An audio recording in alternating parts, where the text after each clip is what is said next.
안녕하십니까. 오정관의 속속 경제 오정관입니다. 오늘 4월 15일 아침입니다. 목요일 아침에 경제 시사회를 시작하겠습니다. 그럼 제가 준비한 자료를 같이 보시면서 말씀을 나누도록 하겠습니다. 오정관의 속속 경제, 경제 기사를 쉽게 들려드리는 시사회를 4월 15일 아침입니다. 구독, 알림 설정을 눌러주시면 감사하겠습니다. 지금 가장 큰 문제가 코로나 3대 방역 지수가 모두 빨간불을 켜지고 있는 가운데 백신 확보가 안 되고 있는 점이 큰 문제겠습니다. 지금 현재 주간 월 평균 코로나 일평균 코로나 확진자 수가 618명, 4월 14일 618명, 어제 700명을 돌파했습니다. 감염 재생산 지수 1.12에 도달해서 1을 넘어서고 있고요. 개인 간 접촉 코로나 감염 비율도 40%를 넘어서고 있습니다. 그런 가운데 지금 현재 어제 731명을 기록했습니다.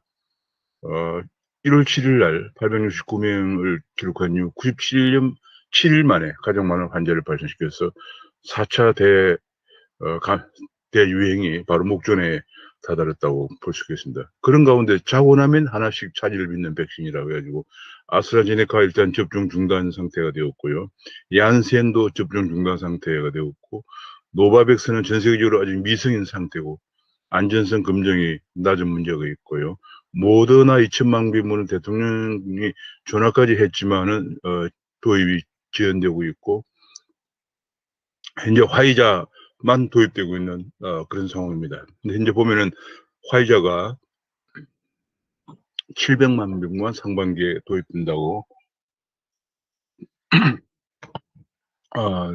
도입되는 것으로 이제 확정이 되었어. 아스트라제네카와 합해봤자 2천만 명분 정도밖에 안 됩니다.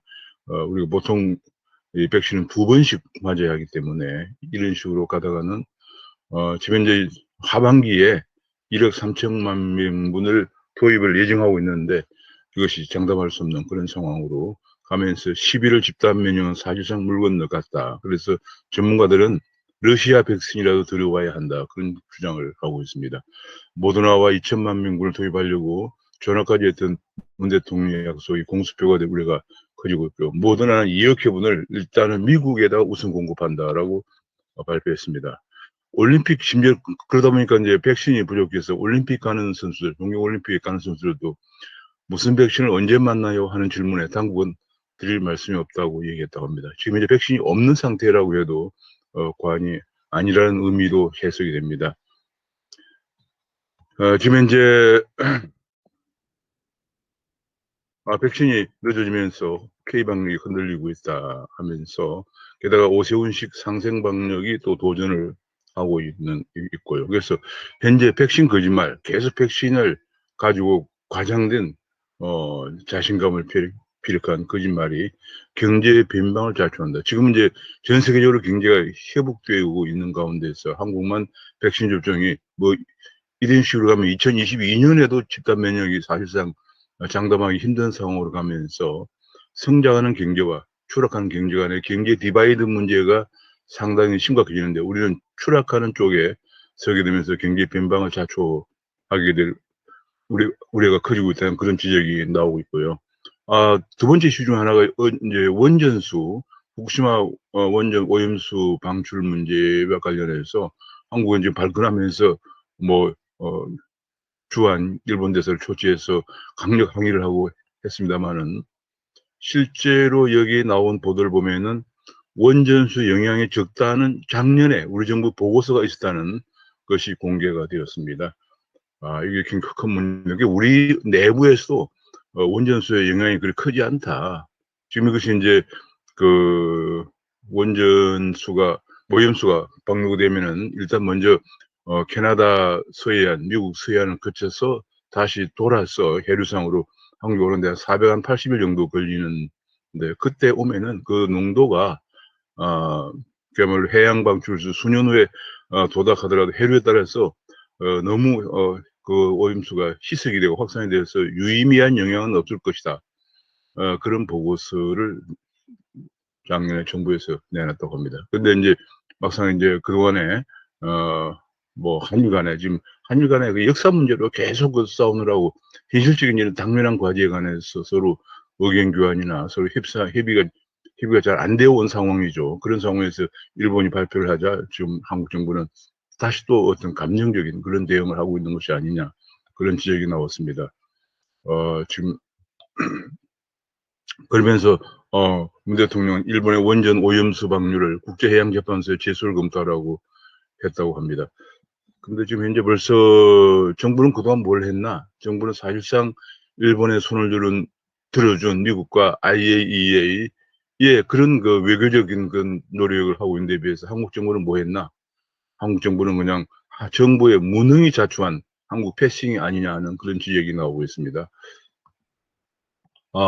증권시장 쪽을 보면은 코스피가 어제 0.42% 오르고 코스닥도 0.40% 올랐습니다. 주로 외국인들이 순매수에 가담하면서 오르는 모습을 보여줍니다. 외국인이 그동안에 최근에 이달 들어서만도 2조 5천억을 순매수를 해서 코스피가 성금 3,200선에 도달하고 있다, 그런 얘기가 나오고 있습니다. 좀 이렇게 보면은 이 금년 들어서 한 3,000선을 3,000선에서 횡보를 보이다가 어제 3,182, 3,200선을 근접하고 있고, 코스닥도 1,000스닥을 돌파한 이후에 지금 이제 조금 다시 오르고 있는 그런 모습을 보이고 있습니다. 미국의 다우존스와 나스닥은 그냥 거의 횡보를 0.16% 증가하고, 나스닥은 마이너스 0.99%의 거의 횡보를 보이고 있는 그런 상황입니다. 현재 그런 가운데서 한국의 박스피에 실망한 한국의 동학개미들이 미국에 많이 투자를 하는, 그래서 1분기에 144조나 투자했다, 그런 얘기가 나오고 있습니다. 암호화폐 쪽을 보면 지금 암호화폐가 계속 강세를 보이고 있습니다. 비트코인 쪽에서 8천만 원을 지금 오늘 아침에 8천만 원을 기록하고 있습니다. 고가가 8,169만 원까지 올라갔다가 지금 8,006만 원을 기록하고 있는 상태입니다. 이더리움도 고가가 310만 원까지 올라갔다가 지금 308만 원대를 기록하고 있는 그런 모습입니다. 미국에서도 전반적으로 지금 암호화폐 가격이 강세를 보이고 있습니다. 지금 현재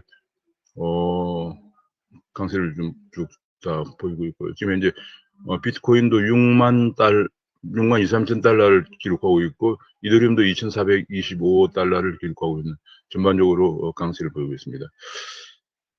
비트코인이 지금 신고가를 기록하고 있지만 2007년 광풍 때와는 다르다 하는 분석이 나오고 있습니다. 지금 2007년 때와 달리 지금 현재 기관이나 기업들이 많이 가져가고 있다. 그 당시에는 개인들이 많이 투자를 하면서 개인들은 주로 허딩 베이버, 군집 행동을 보여서 2018년에 각국의 규제가 도입되자 급락하는 그런 모습을 보였는데 대폭락을 기록했죠. 그런데 지금은 그때와는 다르다.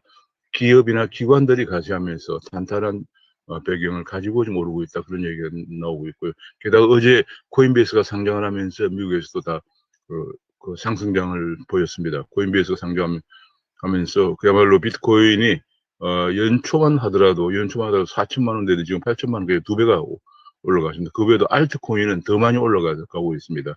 메디블락, 칠리스, 스타홈스, 메디움, 이더리움 등이 지금 많이 올라가고 있는 그런 양상입니다.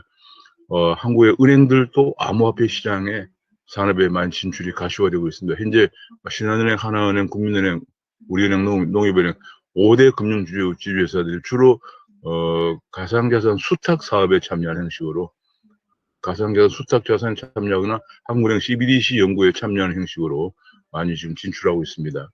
지금 현재 그러니까 외국뿐이 아니고 한국에서 지금 금융권이나 기관들이 많이 참여하고 있는 그런 모습을 보이고 있습니다.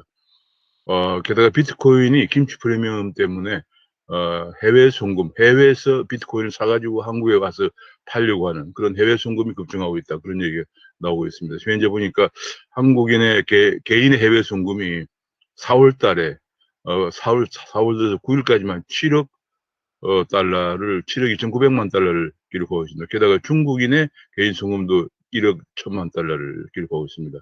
지난 3월 달에도 11억 달러의 개인 송금이 있었고 중국인의 송금도 1억 700만 달러를 기록했습니다. 비트코인이 거래량이 두 달 새 40%뚝 떨어졌는데, 이 거래량이 떨어진 것은 대체적으로 알트코인으로 수요가 옮겨간 듯하다 하는 그런 분석이 나오고 있습니다. 지금 IMF가 한국 경기에 대해서 강력한 경고를 내놨습니다. 한국의 저출산 고령화가 심각해지면서 지난 데 비해서 합계 출산율이 0.9대로 떨어진 데 비해서 국가 부채 비율이 급증하면서 한국의 부채 부담 폭발이라는 용어를 썼습니다. 폭발을 경계해야 된다. 그런 얘기가 나왔습니다.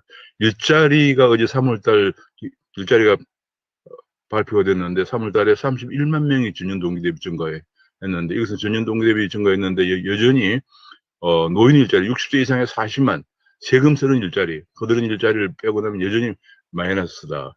지금 이게 31만 명도 사실상 전년 동기 3월달에 마이너스 19만 명을 기록했기 때문에 기저 효과가 있는 데다가 또 60세 이상의 40만 명 증가하는 그런 것에 의한 것이기 때문에 건전하지 못하다. 그래서 쭉 보면은 주로 청년들의 3040 일자리는 줄고 주로 공공 일자리를 땜질하는 그런 모습을 보여서 관제 알바만 늘고 있는 현 시대다. 지금 경제 흐린 3040 일자리가 계속 줄면서 자영업자 중에서도 고용은 없는 자영업자, 그러니까 혼자 사는, 마지못해 사는 혼자 하는 자영업자가 415만 명으로 전년 동월 대비 13,000명 증가했다는 것입니다. 그러니까 혼자 사는 자영업자가 415만 명이 된다는 얘기죠.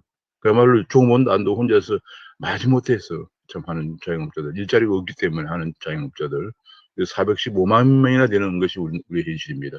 그런 가운데 5060의 노조와 노조의 표만 생각하고 또 내년 대선을 생각해서 정년을 더 늘리려고 하는 것 정부에서 정년 연장을 논의했는데 이렇게 되면 청년들의 취업은 더욱더 암담해질 수밖에 없다는 그런 지적이 나오고 있습니다. 그런 가운데 대통령이 어제 그저께 국무회의에서 청년 실업에 특단 대책을 내놓아라 했는데 노동계획을 하지 않고 정년을 연장하면서 기업 투자 환경도 개선하지 않고 무슨 특단의 대책이 또 나오겠느냐, 또 뭐 강압적인 그런 또 규제만 또 증가하는 것이 아니냐, 그런 우려가 제기되고 있습니다. 지금 현재 한국의 D램, 한국의 각 반도체 중에서 한국 반도체의 가장 강점인 D램도 점유율이 계속 좀 하락하고 있는 그런 모습을 5년째 점유율이 하락하고 있다, 그런 모습을 보이고 있고, 이런 가운데 대만의 TSMC는 중국 슈퍼컴 기업 반도체 위탁 생산을 중단했다고 했습니다. 미국이 이번에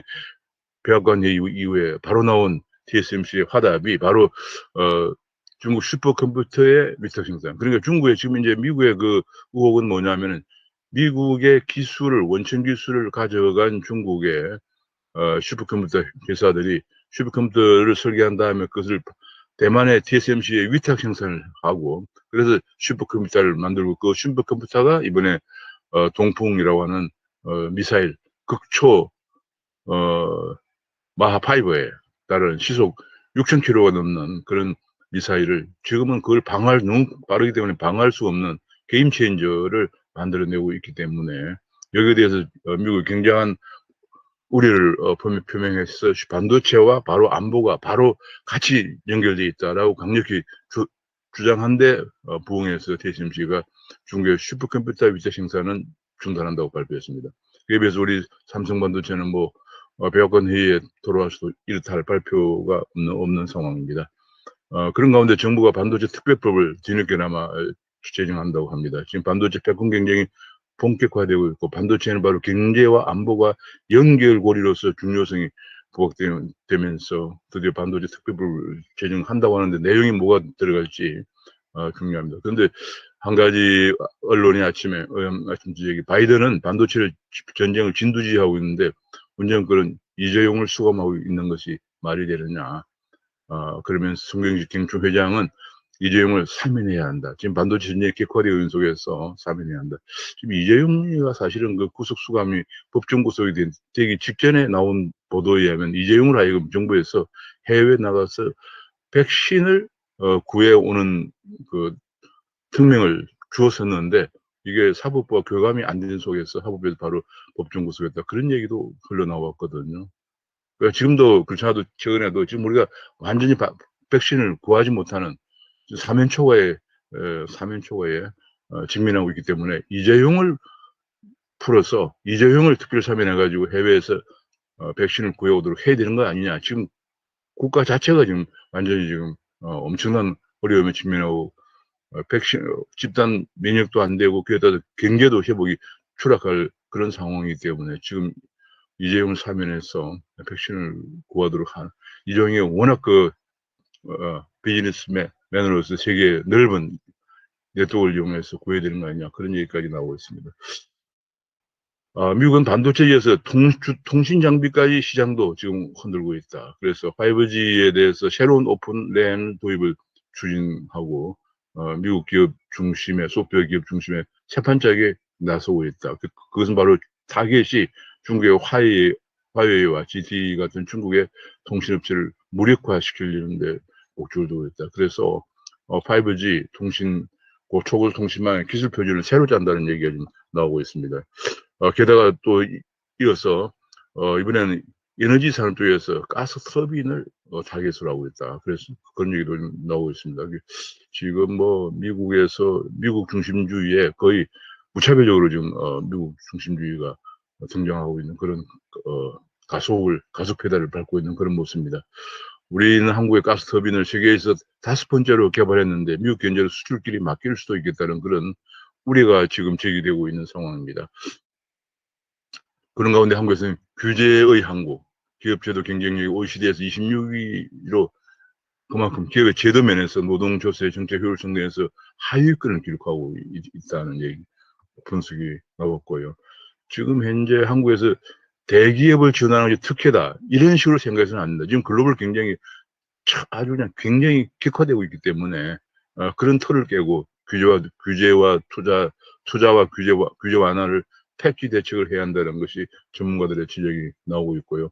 또 김충 회장은 중대재해법이 기업의 사중 제재를 하고 있기 때문에 보안입법을 서둘러서 과잉처벌을 막아야 된다는 얘기를 하고 있습니다. 그런 가운데 주택 부문에서 LH공사 사태에도 불구하고 공공개발 드라이브를 걸기 위해서 어제 2차 도심 공공주택 복합개발 지역을 강북 동대문구 중에 13곳을 발표했습니다. 이게 결국은 주민 동의가 문제인데요. 주민 동의를 얻기 위해서 당근책을 내놨습니다.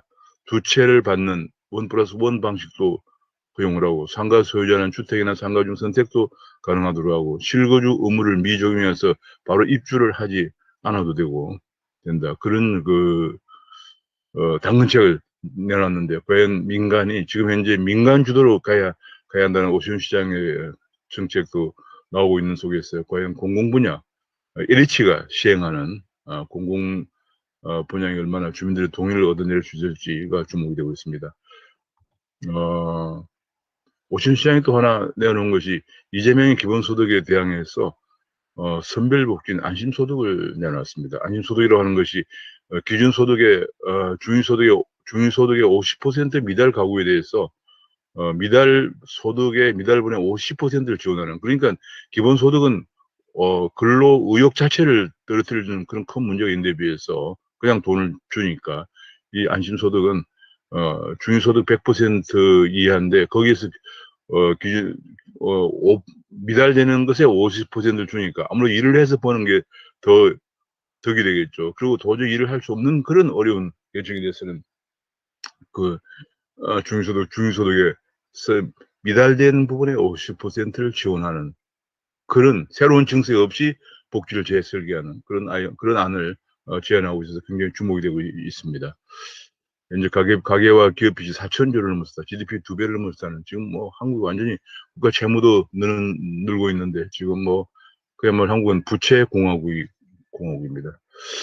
한국은 금융은 관치를 넘어서 완전히 관영화 수준이다. 어제 한국금융학회 정책심포지엄에서 나왔습니다. 지금 한국금융은 관치를 넘어서 지금 정치금융이다. 그런 얘기가 나오고 있어요. 너무 지금 금융정책이 정치적 입장을 해서 고려돼서 결정되는 그런 문제가 최근에 많이 지적되고 있습니다. 이번에 수지를 악화시킨 보를 개방하고 해체한 것이 오히려 수지를 더 악화시키다는 정부의 보고서, 환경부의 보고서가 나왔습니다. 환경부의 4대강 조사 평가단 발표가 그렇게 나왔기 때문에 오히려 2017년 금강, 영산강 5대 보호 개방 이후에 오히려 수질이 더 30~40% 악화된 반면에 개방을 하지 않는 낙동강 쪽은 오히려 수질이 더 좋아졌다. 그런 보고서가 나왔습니다. 이게 이제 빨리 졸속 해체. 지금 더구나 농번기가 다가오고 있습니다. 해체를 중단해야 한다는 주장이 나오고 있고요. 지금 탈원전을 하기 위해서 소형 모듈의 원전 없이는 탄소 중립이 불가능하다 해서 지금 국회에서도 핵실행 소형 모듈 원전 포럼이 출범을 했습니다. 그래서 지금은 신재생에너지만으로는 전력수급 안정도 힘들고 탄소 중립이 불가능하다. 그런 얘기가 지금 나왔습니다. 이해충돌방지법, 토지주택공사 사건 이후에 이해충돌방지법이 국회를 통과할 전망인데요. 공직자 가족까지 포함해서 500만 명이 대상이 된다고 합니다. 공직자가 직무상 정보를 이용해서 돈을 벌면 최고 징역을 7년까지 살도록 하겠다. 그런 얘기가 나왔는데요. 문제는 국회의원은 사실상 빠지고 있다 해서 다시 또 특권인식이 좀 꼼수다. 국회의원은 왜 빠지느냐. 지금 그렇잖아도 최근에 그 LH공사 내부 정보를 위해서 국회의원들도 엄청나게 많은 국회의원, 시의원, 부인들도 투기를 한 것이 적발됐는데 그건 또 왜 빠지느냐 그런 얘기 나오고 있고요. 우리나라 계속 학력이 저하되고 있다는 건 문제입니다. 지금 학력 저하 평가도 지금 받지 못하게 좌파 교육감들이 그렇게 하는 바람에 지금 학교에 초등학교 입학해서 최초로 평가를 받는 것이 중학교 정도 가서 제조 평가를 받는다고 합니다. 그러다 보니까 계속 기초 학력조차도 좀 떨어지고 있다. 그런 얘기가 나오면서 무작정 기간제 교사만 늘려서 담임 교사도 애들 수준도 모를 정도로 진단도 하지 않는데 어떻게 기초 학력이 올라가겠냐 그런 지적이 나오고 있고요. 이번 보선 참패 이후에 친문 책임론이 나오는데도 여전히 여당 당권 경쟁에서 친문 삼파전만 이루어지고 있다는 지적이 나오면서 반성되었지만은 초선들이 반성문이 나오자마자 곧바로 지금 반성문에 이런 지적도 나오고 있습니다. 이게 지난 1년 동안 의회민주주의가 파괴될 때는 뭐하고 있었나. 지금 바로 이렇게 항상 선거가 있으면은 이렇게 보여주기식 이런 반성은 안 된다. 그런 얘기는 그 보여주식 반성에 대해서도 또 결국은 반성한 것을 반성한다고 내지 않으면 안 될 정도로 지금 강성 친문들이 소신 의원들부터 지독하게 공격하고 있다. 최근에 오시온의 상생 방역에 대해서 칭찬했던 신현영 의원에 대해서는 나대지 말라는 그런 얘기까지 나왔다고 합니다. 이 지금 도대체 여권이 어디로 가는지, 게다가 지금 운동권 예우법에 대해서 진짜 우리나라의 민주화 유공자, 우리 대한민국의 진짜 대한민국을 자유민주 국가로 만든 사람들, 6.25 때 나라를 지킨 분들이다. 그런 얘기가 정말 제가 깜짝 놀랐습니다. 우리 6.25 때 우리나라에 와가지고 특히 그 외국에서도 우리나라 와서 미국 군인만 해도 3만 7, 8천 명이 전사를 하고요. 한국에 했다고 합니다. 정말 듣도 보도 못한 이국에 와서 그렇게 많은 군인들이 죽었습니다. 게다가 또 우리나라도 수만 명이 죽었죠. 그런 것이 우리 자유 대한민국을 공산주의 북한의 침략으로부터 자유대한민국을 지킨 정말로 진짜 나라를 지킨 민주화 유공자다. 그런 지적입니다. 그런 일갈이 나오고 있고요. 그런데 비해서 지금 지난 문재인 정부 4년 동안 그냥 정권의 이권 놀이터, 정권 인물들이 이권 놀이터가 된 국회, 서울시, 공수처, 마사에 끝도 없다. 서울시만 하더라도 3,300여 개의 시민단체에다가 7천억을 지원했다. 그런 얘기가 나오고 있죠. 끝이 없다. 지금 얘기입니다. 심지어는 공영방송, TBS에 대해서 김호준에게는 계약서 없이 시민세금 22억이 나가고 있는 그런 실정이다. 그런 얘기 나오고 있습니다. 정말 끝이 없군요. 정말 그래서 보선 참패에 대한 반성은 3일 전화로 끝났다. 지금 현재 백신 확보 문제와 관련해서 아무리 생각해봐도 이 큰 지금 대란에 봉착을 하고 있고 이것 때문에 경제가 완전히 한국만 경제 디바이더 백신 확보돼서 집단 면역이 된 국가는 경제가 성장하는 데 비해서 집단 면역이 안 된 국가는 경제가 추락하는 그야말로 글로벌 디바이드 속에서 우리는 추락하는 쪽에 서게 될 그런 상황에 직면하고 있는데도 불구하고 여전히 지금 정부는 국민들에 대해서 소위 말하는 거짓말만 하고 있다. 진실을 밝히고 잘못된 것을 사과하는 것이 순서고 대책을 마련하는 것이 순서다. 그런 생각이 듭니다. 뭐 단 한 가지도 지난 4년 동안 거의 뭐 잘 된 게 없어요. 모든 실정을 하고도 한 번도 반성과 사과가 없었기 때문에 기대하기는 힘들지만, 그러나 이건 굉장히 국민의 생명과 직결된, 정부 존재 목적이 뭐냐면 국민의 생명과 자유와 재산을 지키기 위해 있는 것인데, 국민의 생명을 지키지 못하면 정부의 존재 이유가 없는 것이죠. 오늘 아침 시사회를 여기서 마치겠습니다. 감사합니다.